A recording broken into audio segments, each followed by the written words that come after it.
سلام، چطورید؟ خوبید؟ خیلی چاکریم. امیدوارم که حال دلتون بسیار عالی باشه. آقا ما امروز دوباره اومدیم با معرفی بازی باحال دیگه و طبق معمول قراره یه چرت و پرتای کوچیکی راجع به خلاصه داستان، شخصیت و سبک یکی از بازی‌ها رو براتون بریزیم وسط که راحت‌تر گیم مورد علاقتون رو برای پلی دادن انتخاب کنید و لذت ببرید. و همونطور که میدونید هیچ راهی قشنگ‌تر تا بازی کردن برای رهایی از این دنیای واقعی نیست.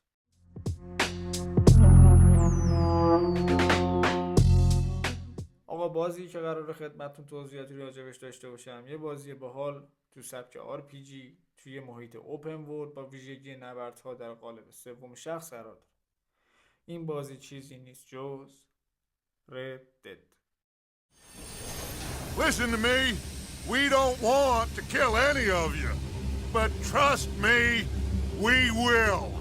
Wake them up a little! This whole thing is pretty much done. We're more ghosts than people.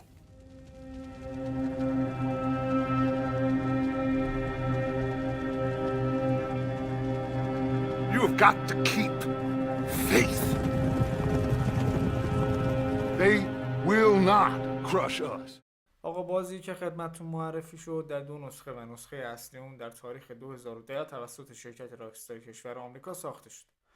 تو این قسمت قصد دارم توضیحاتی راجع به نسخه دومش که در تاریخ 26 اکتبر 2018 منتشر شده براتون بگم. این بازی داخل کنسول‌های PS4، ایکس باکس وان و PC قابل اجراست. حجم این بازی هم بسته پلتفرمی که اجرا میشه متفاوته ولی حدوداً 100 الی 150 گیگ گفته شد. یه خلاصه کوچیکم اگه بخوام ازش براتون بگم که اسپویل نکرده باشم. البته خیلی‌ها بازی کردن ولی خب شما در دنیای غرب وحشی اوایل دهه 1900 قرار دارید و در نقش آرتور به بازی میپردازید. داستان بازی درباره تلاش‌های این داداشمونه برای بقا در دنیای در حال تغییر و چالش‌های اخلاقی و روابط میان شخصیت‌ها میچرخه.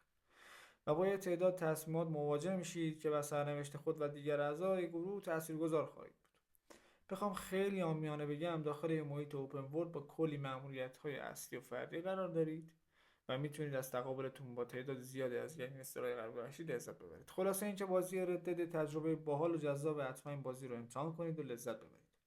اگه دوست داشتید یه حمایت کوچیکم از ما بکنید، اگرم داخل شهر قم هستین یه کافه گیم کوچیک داریم، آدرسشو براتون مینویسم، خواستید بیاید اینجا با هم بازیش میکنیم، قدمتونم رو چشم. دوستتون دارم. شب و روزتون پر از رنگ‌های شاد و مختلف. کوچیک شما علی هستم.